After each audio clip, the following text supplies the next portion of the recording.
Bonjour à tous, je suis très heureux de vous retrouver pour un nouvel épisode de Passion Immo.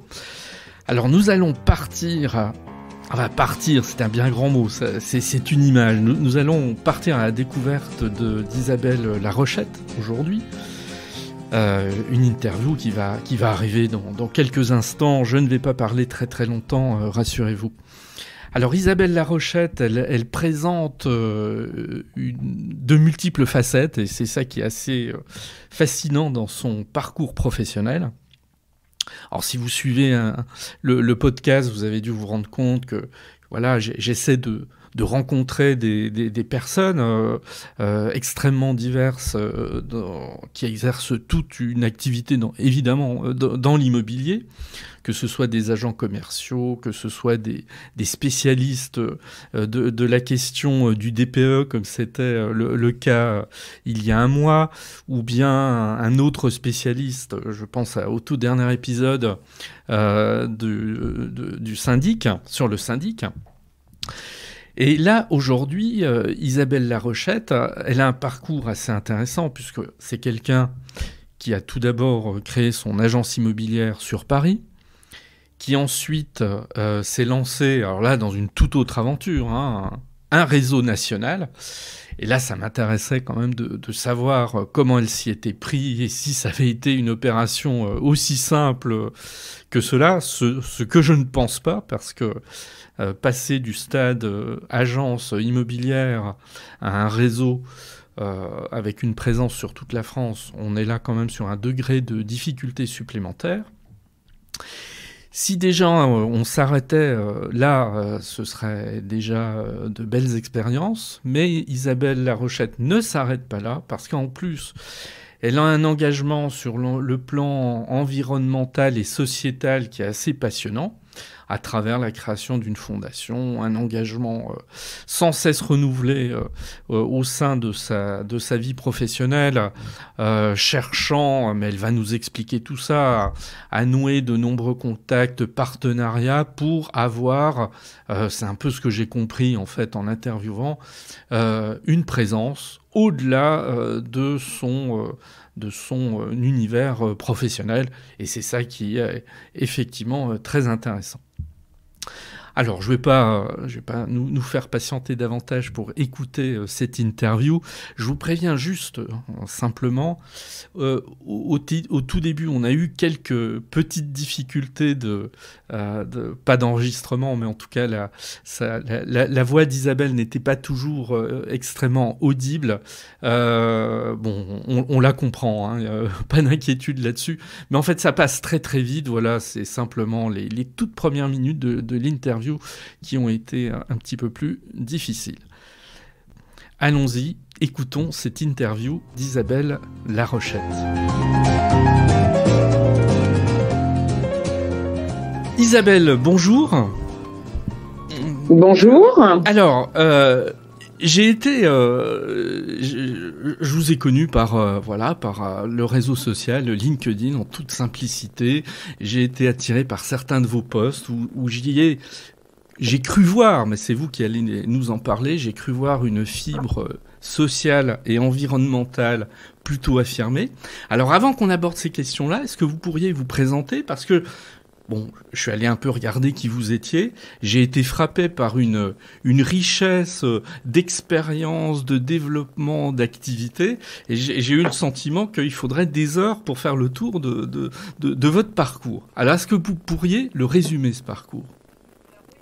Alors oui, ça va être difficile de résumer 24 ans d'expérience immobilière professionnelle. Mon parcours, il est simple. Je suis ancien clerc de notaire, arrivé dans le notariat en autodidacte, parce que j'ai fait ma formation au sein de l'étude. Et puis, j'ai rapidement travaillé pour des structures autres, à savoir la stratégie commerciale sur des zones commerciales. Ça, j'étais très jeune. Puis, dans une banque spécialisée qui s'appelait la Sovac à l'époque, qui était spécialisée dans les prêts immobiliers. Oui. Et puis, petit à petit, je me suis dirigée vers Et je me suis installée, j'ai travaillé pour moi, à Paris notamment, en faisant une ouverture d'agence dans le 17e et une autre dans le 18e en mars. D'accord. Précisément. Alors, voilà. on va prendre les choses de manière chronologique presque. Qu'est-ce qui fait qu'à un moment donné, vous avez ouvert cette agence, ces agences sur Paris ? Parce que, en fait, si vous voulez, j'avais déjà une première expérience immobilier qui était quand j'étais très très jeune. Puis lorsque j'ai travaillé, je suis formée, j'ai été chargée moi de tout ce qui était estimation du patrimoine, succession et autres. J'ai fait un peu les prémices des transactions chez notaires, les premières, quand les notaires ont commencé un petit peu à vouloir faire de la transaction. Donc j'avais mis en route l'ouverture cette étude, c'était dans le Cher, c'était à Bourges. Ça a été une super réussite parce que depuis ce service existe toujours. Et puis à travers mon cheminement à la SOVAC, qui était cette banque spécialisée en financement spécifique aux agents immobiliers, j'ai eu l'occasion, mon terrain de prédilection, c'était les agents immobiliers. Donc j'ai rencontré l'ensemble de la profession immobilière, c'est simple. Et puis je suis venue à mes, on m'a fait une proposition pour rentrer dans un grand réseau qui s'appelait Avis Immobilier en tant que directrice et pour tenir un centre de profit dans le 93. J'ai accepté. C'était un challenge parce que j'étais très jeune et que je n'avais jamais fait de management et mon centre de profit est venu rapidement un des plus gros de ce réseau.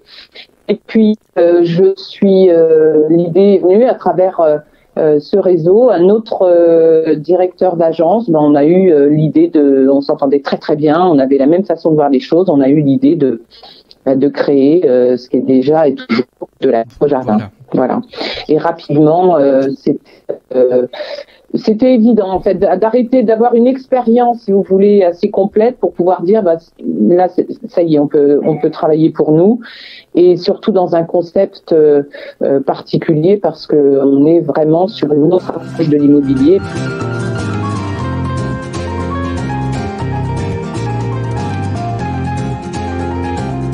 Ce moment où vous êtes à la tête d'une agence et que vous passez à l'idée d'un réseau, qui est déjà là peu habituel, qu'est-ce qui fait que vous avez envie, comme ça, de vous développer davantage et donc j'imagine d'imprimer alors plus qu'une marque de fabrique, une philosophie en fait à une activité. Comment ça naît précisément ? Je pense que j'ai senti un peu aussi le changement de l'approche des clients et des acheteurs finalement. C'est-à-dire qu'au départ, on recevait les clients en agence. Voilà. Donc mes agences, déjà à l'époque, elles étaient spécifiques. C'est-à-dire que quand vous rentriez dans les agences, c'était des petites maisons avec des cheminées, des tableaux, des tables rondes. Pour simplement la table ronde qui pour moi était essentielle, c'était de dire voilà, il n'y a pas de subordination. Ce qu'on peut parfois ressentir ou ce que peuvent ressentir les clients, c'est d'avoir l'agent immobilier qui surplombe un peu ses clients avec une tonne de dossiers. Je voulais pas de ça. Moi, ce que je voulais, c'était être autour d'une table, de quelque chose de très convivial où le client va vous expliquer quel est son projet, quelle est sa vie, surtout, quelle est sa vie, ce qu'il attend de nous et de créer quelque chose qui soit fluide et qui tourne. Et finalement, j'ai voulu retranscrire à un moment donné, après 17 ans d'expérience en agence, et puis le départ de mon associé qui est voulu partir, qui s'est installé à l'étranger, moi j'ai voulu continuer différemment. Et comme ça fonctionnait très bien, j'ai voulu le retranscrire plus comme un partage d'expérience et transmettre en fait ma façon de voir les choses dans les valeurs, dans la déontologie et l'approche humaine et plus quand je dis l'art de vivre, oui, c'est l'art de vivre. Aujourd'hui, je pense qu'on parle de mètres carrés. Moi, je parle jamais de mètres carrés. Je parle de lieux, je parle de ressenti. Voilà. Donc, le réseau, je suis passée au réseau comme ça, en fait, avec cette idée de transmettre et de faire adhérer les gens qui me ressemblent à mon réseau. Donc, plutôt naturellement, en fait. mais Oui. c'était une évidence. Et- Une évidence parce qu'à un moment donné, vous vous rendez compte que les clients viennent plus forcément à l'agence. On était au début d'Internet, c'est le début des recherches, et qu'ils voient quelque chose sur Internet, ils vous appellent et ils vous donnent rendez-vous sur place. Il n'y a plus cette démarche. La vitrine n'est plus une vitrine linéaire de 10 mètres carrés, mais on a une vitrine à 360 degrés, donc c'est encore mieux, enfin, je dirais. Voilà, pour moi, c'était une évidence. Parce que ça, c'était il y a 23 ans, hein, si j'ai lu attentivement, non?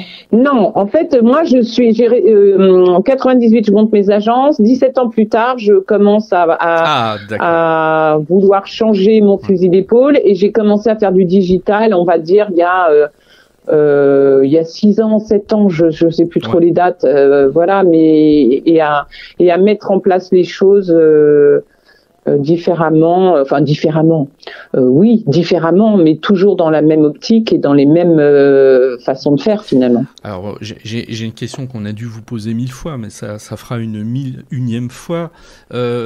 Quand on a cette ambition, parce que j'ai une ambition, et c'est très très bien, et qu'on est une femme, c'est un atout ou ça peut être une faiblesse ou finalement c'est totalement neutre dans une aventure entrepreneuriale de ce type?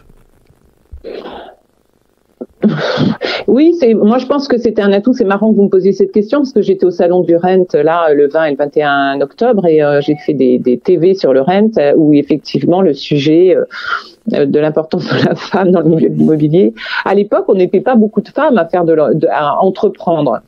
Je pense que c'était un atout, mais en l'occurrence pour mon enseigne de la Cour au Jardin et la façon dont je le mets en musique, je pense que c'est très féminin et que finalement, sans vouloir que ça soit que des femmes qui viennent dans le réseau, je pense que j'en ai 90% quand même. D'accord. En même temps, aujourd'hui, 90% peut-être pas, mais on a une grande majorité de femmes en immobilier aujourd'hui. Hein, oui, non, mais je parle du pourcentage par rapport à mon réseau, mais aujourd'hui, bien évidemment, les femmes qui j'en ai rencontré plein, et tant mieux, ça c'est un petit peu, naturellement mis en place, mais c'est vrai que moi, je pense que ça a été un atout à un moment donné, et voilà, en tout cas, c'était pas le seul atout pour faire en sorte de monter quelque chose, mais en tout cas, surtout pas réduire les choses. Non, mais voilà, c'est dire que non, mais j'entends bien ce que vous voulez dire, mais voilà, je pense qu'effectivement, ça a peut-être aidé. Mais en tout cas, vous n'avez jamais senti ni la moindre, puisque ça fait quand même pas mal d'années, ni condescendance, ni quoi que ce soit du fait de ce projet qui était ambitieux. Pas du tout. Ah non, pas du tout. Mais d'ailleurs, aujourd'hui, je suis d'autant plus dans le monde de l'immobilier en ayant la présidence de la Fondation I Love You. Donc aujourd'hui, j'ai affaire à tous les chefs d'entreprise des gros groupes et autres. Et ça n'a jamais été un problème, le fait que je sois une femme. Non, pas du tout. Au contraire, je pense. Alors, on va en venir à cette fondation. Vous la créez en 2013, hein, c'est ça? Oui. Oui. Alors, 2013, mais avant, j'avais créé en 2008 ou 9 un réseau d'agents, enfin un réseau solidaire. Enfin, c'était un réseau solidaire. C'était une communauté en fait de gens qui j'avais lancé un appel à la profession pour les personnes qui souhaitaient donner une partie de leur chiffre d'affaires pour contribuer au mieux logement. Voilà, ça s'appelait Agence Solidarité Logement. Ça existe toujours puisque j'ai des agences qui sont labellisées aujourd'hui Agence Solidarité Logement. Et de fil en aiguille, je donnais à l'époque l'intégralité des fonds reversés à la Fondation Abbé Pierre. Puis mes donateurs ont voulu, et moi j'avais à cœur de pouvoir avoir une traçabilité exacte de l'utilisation des fonds. Alors, on sait très bien qu'à la Fondation Abbé Pierre, on n'a aucun doute quant à l'utilisation des fonds. Mais en l'occurrence, ce que je trouvais judicieux, c'était de pouvoir choisir nous-mêmes là où les dons allaient être dirigés. Et en l'occurrence, à ce même moment, j'ai été contactée par la Fondation de France qui reçoit des legs,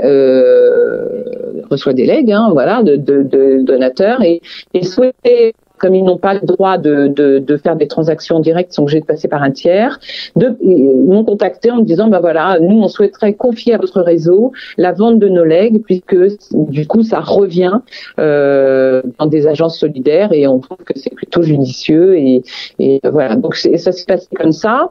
Puis, j'ai commencé à leur reverser une partie des dons que moi, j'avais captés à travers Agence Solidarité Logement. Et puis, j'avais envie d'aller plus loin. Je leur en ai fait part, parce que j'étais quand même dans le temple des fondations. Et je leur ai dit que je souhaitais créer un événement annuel qui est la Journée Solidarité Logement. Ils m'ont suivi et ils m'ont dit, Isabelle, créez votre fondation, on sera derrière vous. Voilà. Et la fondation, c'est la fondation I Love You aujourd'hui. Et elle regroupe pratiquement une très très grosse partie de la profession immobilière. D'accord. Au départ, il ne s'agit pas de me donner des noms, évidemment. Qui sont vos donateurs? Ce sont des agences? Ce sont des acteurs de l'immobilier? Alors, vous avez des agences indépendantes. Au départ, ce sont des agences indépendantes. Aujourd'hui, il y a aujourd'hui, se sont rapprochés de nous les syndicats professionnels. Se sont rapprochés de nous les enseignes nationales, les grandes enseignes comme Orpi, Guy Hockey, Century 21, toutes ces grosses enseignes. Et puis, récemment, on a le Mondial du bâtiment qui nous aide. Donc ça, c'est aussi une référence. C'est-à-dire que de ce monde de l'immobilier, on est arrivé au monde de l'habitat. Et puis, on a aussi des marques de meubles qui sont rentrées qui ont voulu nous suivre également et qui sont rentrées dans cette belle aventure. D'accord. Alors, au-delà de cette dimension, je suppose que tout ceci vient d'un constat. Vous pensez qu'il y a un vrai problème de mal logement en France? Alors là, votre question surprend presque. Oui, parce qu'aujourd'hui, le mal logement, c'est quoi? C'est 3 millions, c'est presque 4 millions de personnes qui n'ont pas de logement ou des logements qui sont vraiment des logements très très précaires ou ce qu'on pourrait appeler logements mais qui n'en sont pas. Mais il faut savoir qu'aujourd'hui, le mal logement, c'est environ 12 000 personnes qui sont touchées par le mal logement, qui sont touchées par la précarité énergétique, qui va pas c'est en train de s'aggraver, c'est avec les annonces qu'on vient d'avoir, je pense que ça va s'aggraver. Mais aussi, on a toutes les personnes qui sont en instance d'expulsion, on a toutes les personnes, tous les étudiants qui ne peuvent pas payer leur loyer, et il va y avoir beaucoup d'impayés. Et en fait, on s'est rendu compte, moi je prends le rapport de la Fondation Abbé Pierre, avec qui je suis très très proche, puisqu'on leur a remis un chèque encore la semaine dernière. C'est le mal logement, on est loin d'avoir rétabli le problème, et je pense que effectivement, alors j'ai pris parti depuis le départ de la création de cette fondation, de ne pas commenter et de ne pas faire de politique en ce sens. C'est-à-dire, je n'alerte pas les pouvoirs publics parce qu'il y en a qui le font très très bien, et en l'occurrence la Fondation Abbé Pierre. J'ai décidé de constater et d'agir. Voilà, c'est un petit peu notre philosophie. C'est-à-dire, il y a un problème, eh bien on va aider. On est une petite goutte d'eau par rapport à cette maladie du mal logement, mais en tout cas, on ne voulait pas rentrer dans un système politique et par contre, on subventionne aujourd'hui et on peut être fier de ça. On a aidé cet hiver parce qu'ils avaient des problèmes de refuge, les Restaurants du Cœur dans la région bordelaise, la Fondation Abbé Pierre et plein d'autres petites associations sur le terrain, et toujours dans on ne fait pas d'accompagnement social, on ne finance pas d'accompagnement social, on ne finance que du dur, de la rénovation, de l'amélioration de l'habitat. Quand on dit apporter votre brique à l'édifice, c'est vraiment dans le dur, voilà. Et ça nous permet aussi à nous d'avoir une vraie traçabilité pour nos donateurs. Et vous ne croyez pas, parce que quand je vous ai posé la question sur le mal logement, je suis au contraire un ultra convaincu de la situation du mal logement en France depuis très longtemps, et je trouve que chez nos concitoyens, il n'y a pas toujours cette prise de conscience de la réalité du mal logement. Moi, je le vois bien avec mes étudiants, où il faut parfois leur expliquer ce qu'est la réalité de la situation du logement en France, avec une précarité très présente. souvent invisibles. Donc effectivement, il faut aussi...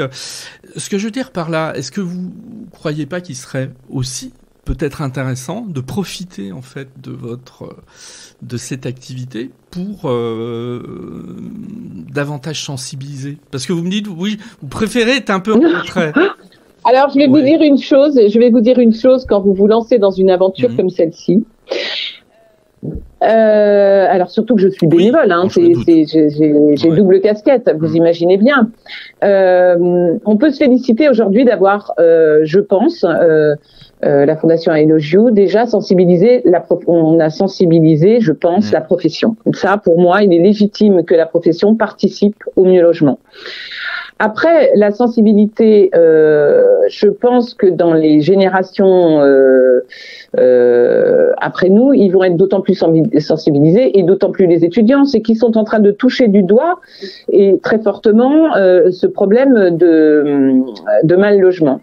Après, à travers la journée Solidarité Logement, vous voyez, j'ai rencontré la ministre, je lui ai dit il faudrait entériner cette journée dans les calendriers. Ça fait 8 ans que j'essaie justement, j'ai écrit au ministère pour leur dire mettez-la dans le calendrier pour qu'on puisse non pas mobiliser que la profession immobilière, mais mobiliser aussi le grand public. Mais sachez quand même, c'est que moi, Fondation I Love You, à côté d'une fondation comme la Fondation Abbé Pierre et les Restaurants du Cœur, qui font très très bien et qui sont des gens formidables, je ne pense pas que nous puissions faire mieux qu'eux. Par contre, en accord avec eux, de se donner une journée par an. Il existe plein de journées. Je vais vous dire, quand je vois les journées qui existent et qui ont été entérinées, moi, ça me fait rire. Cette journée Solidarité Logement, elle a toute sa légitimité et elle devrait, pour moi, ce serait une vraie récompense que d'avoir cette journée entérinée dans les calendriers avec ce jour-là, comment dire, une intervention de tout le monde, voilà, d'aider son voisin, et ça serait utopique. Ça serait pas utopique de mobiliser un peu tout le monde, voilà. Donc vous voyez que vous avez quand même à cœur de sensibiliser, en fait, mais c'est bien. Ah, mais à cœur de sensibiliser, ça fait quelques années maintenant que je mobilise. C'est pas si simple que ça. Vous savez, tous les ans, pour aller chercher des dons, parfois vous trouvez que la mission est très très lourde. Hein. La mission est très très lourde parce que c'est pas quelque chose de récurrent. C'est quelque chose où il faut tous les ans aller chercher pour mener à bien déjà l'objectif de financement de notre journée Solidarité Logement. En l'occurrence, cette année, c'est Action et Enfance pour un village pour les enfants qui sont retirés à leur famille pour sévices sexuels ou sévices corporels, et qui le confinement a décuplé ce phénomène, malheureusement, et que les villages aujourd'hui sont submergés et que nous, on veut participer à l'agrandissement d'un de ces villages. Mais sachez une chose, c'est que tous les ans, alors si vos émissions sont écoutées par les étudiants, moi j'ai besoin d'aide, c'est-à-dire il faut aller chercher ces dons. Et croyez-moi, parfois vous avez des gens qui vous disent oui mais Isabelle, on va vous aider, et puis quand vous les rappelez, ben ils vous rappellent pas. Voilà, c'est très compliqué. Et parce que c'est un combat, faut aller le chercher, voilà. Vous voyez, on parle de tout ça. Quand on aura terminé cette interview, je vais en parler dans mon école, parce qu'en fait, nos étudiants cherchent des causes et des projets en fait à soutenir pendant leur année. Donc, il peut peut-être y avoir rencontre de choses sur ce plan. Ça peut être intéressant, mais voilà, on en reparlera dans un autre cas. Non, mais c'est un vrai, et je pense que les étudiants aujourd'hui vont être vraiment concernés. Alors en plus, dans cette profession immobilière, on a un vrai travail à faire, on a une vraie légitimité. Donc, plus on aura des personnes qui vont prendre ça à bras le corps, et plus on arrivera à faire de grandes choses. On va revenir pour terminer sur votre réseau, parce que finalement, on en a parlé, mais pas tant que ça. Qu'est-ce que ce serait l'originalité de votre réseau de la cour au jardin ? De la cour au jardin, on est sur des lieux de charme, des lieux qui transpirent l'authentique, quel que soit. C'est pas une question de prix, hein, parce que vous avez des maisons, on vend des maisons, des petites maisons à rénover dans le fin fond du Berry à 40 000 ou 50 000 euros. Ceci dit, ça doit plus tellement exister après le confinement, mais voilà, c'est des lieux. Voilà, on est sur une autre façon de communiquer. On a des valeurs, c'est une petite entreprise avec, pour moi, c'est plus une famille qu'un réseau. Voilà, et on est très, très, très, très, très à cheval sur le juridique et la déontologie et la façon dont on accompagne nos clients, sur les méthodes, voilà, et la mise en avant surtout de ces lieux, qui pour moi est indispensable.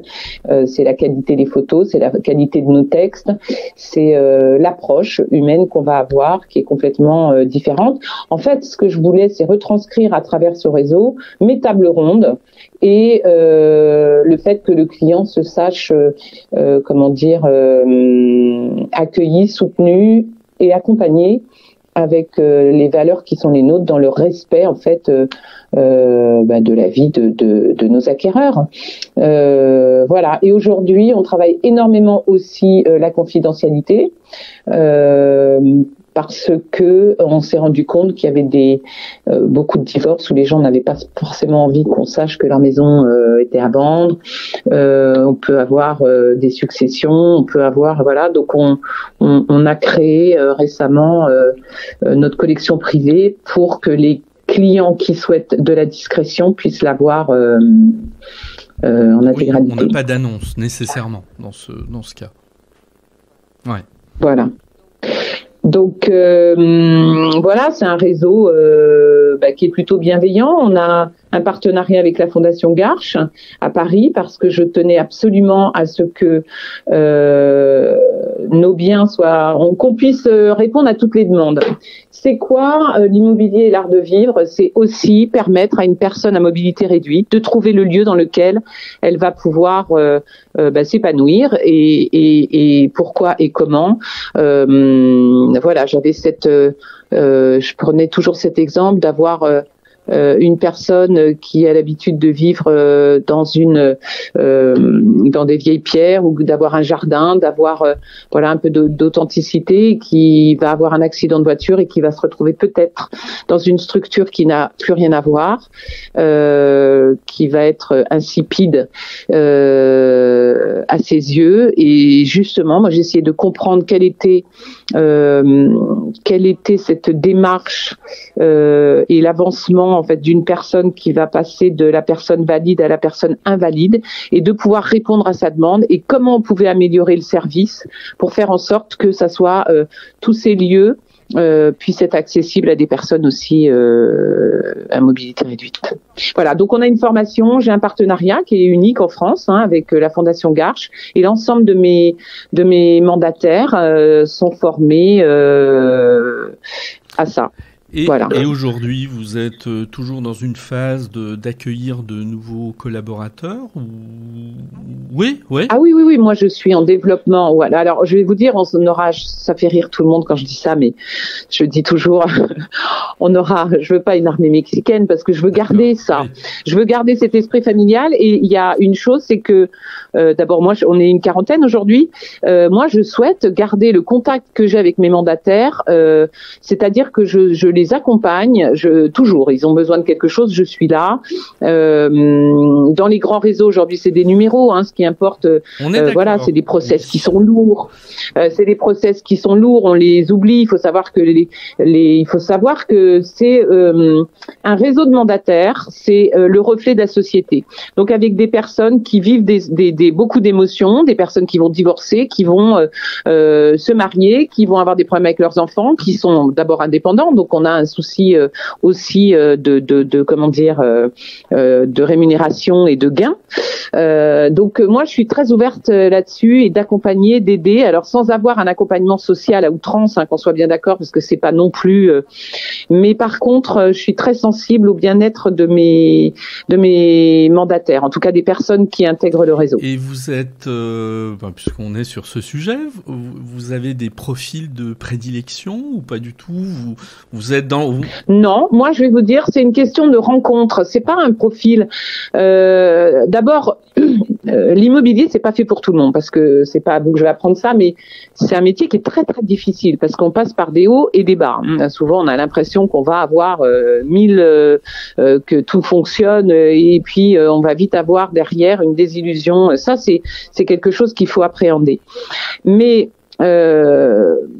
moi, je dis qu'une personne qui a une vraie appétence avec l'immobilier, les biens, les lieux de vie, qui s'intéresse aussi un peu à tout ça, à l'art de vivre aussi, quelqu'un qui aime vivre, qui aime les gens, qui aime vivre, qui est organisé, qui a envie d'apprendre et qui a envie de se faire accompagner, voilà, ça, voilà, et qui a pas peur de travailler parce qu'il faut savoir semer dans ce métier pour récolter. Et vraiment, j'ai des exemples probants dans mon réseau, dans mon petit réseau, de gens qui sont arrivés, qui ne connaissaient rien à l'immobilier, qui gagnent aujourd'hui, quand je dis très très bien leur vie, ils gagnent très très bien leur vie. Voilà. Très bien. J'ai vu, et puis on va conclure sur cette note, qui est une note en plus, je trouve humainement assez forte, parce que j'ai vu sur votre site internet que vous vous intéressez aussi beaucoup au handicap. Oui, mais je viens de vous en parler, oui, avec mon partenariat avec la Fondation Gare. Donc, ça veut dire que vous accueillez éventuellement pas des salariés, puisqu'on n'est pas sur ce mode de fonctionnement, mais des collaborateurs qui sont dans cette situation. Non. Alors non, alors ça c'est compliqué. Non. En fait, nous, on est plus là pour répondre aux personnes qui vont chercher à se loger et qui auraient un handicap et qui souhaiteraient avoir des biens particuliers, des biens de charme et autres. Non, en fait, le problème pour avoir des personnes handicapées dans ce métier-là, c'est très compliqué parce que ça demande une mobilité. Et malheureusement, si je pouvais, alors je parle de handicap à mobilité réduite. Je parle pas de personnes qui ont des problèmes auditifs ou autres, bien évidemment. Mais c'est difficile, c'est marrant parce que je suis en train d'ouvrir mon centre de formation là et on s'est posé la question. C'est très compliqué en fait d'accueillir une personne qui voudrait faire de l'immobilier, une personne à mobilité réduite. C'est très très compliqué. Parce que ça demande, quand vous êtes dans la transaction, vous emmenez vos clients, vous allez faire des estimations, ça demande quand même une gestion physique lourde. En définitive, le positionnement que vous décrivez sur de la cour au jardin semble correspondre pile aux attentes des acquéreurs aujourd'hui après la crise sanitaire. Oui, mais alors je vais vous dire une chose, c'est marrant parce que nous on fait ça depuis des années. Oui. La crise sanitaire n'a fait que, d'ailleurs il y a des journalistes qui a repris, il y en avait une qui avait repris mon article il y a quelques années où justement je parlais de ça aujourd'hui, de savoir qu'est-ce qu'on recherche aujourd'hui des acquéreurs, c'est effectivement ça, c'est aussi que leur bien peut-être soit aussi un moyen de rémunération, c'est aussi de pouvoir travailler de chez eux. En tout cas, tout ça, c'est l'art de vivre. Et puis, il y a un changement sociétal, il faut le voir, et c'est clair, et nous en parlons en ce moment, et il est réel, puisque nous, on l'a bien ressenti chez Delacour au Jardin, c'est qu'il y a un désir, il y a des priorités qui ne sont plus les mêmes qu'avant le confinement. C'est-à-dire qu'aujourd'hui, on fera le sacrifice d'un salaire pour pouvoir aller s'installer à la campagne, avoir son jardin, ou du moins avoir des mètres carrés, d'avoir des extérieurs, et surtout d'avoir une autre connexion à la vie et des priorités autres. Bien. Eh bien, écoutez, Isabelle, je suis très heureux d'avoir partagé avec vous et de nous avoir fait partager à la fois vos expériences de vie, vos expériences d'entreprise. Merci et à très bientôt. Merci. Merci. À bientôt.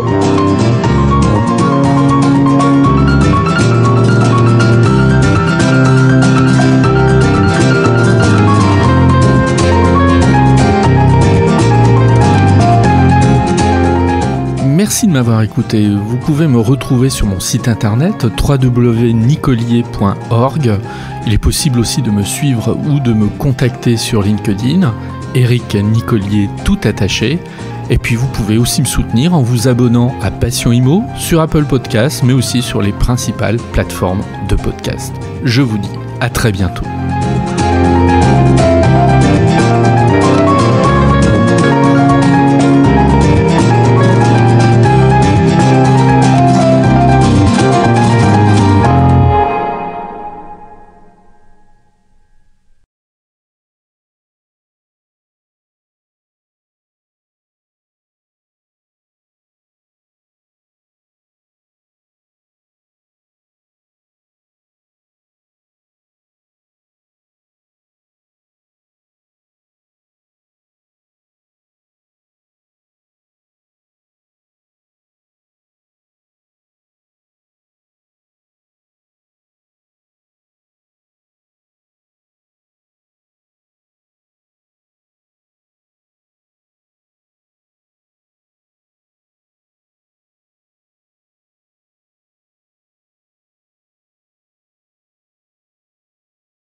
Merci de m'avoir écouté.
Alors pour donner quelques chiffres sur la copropriété, nous avons aujourd'hui 10 millions de logements organisés en copropriété, ce qui représente environ le tiers du parc immobilier français.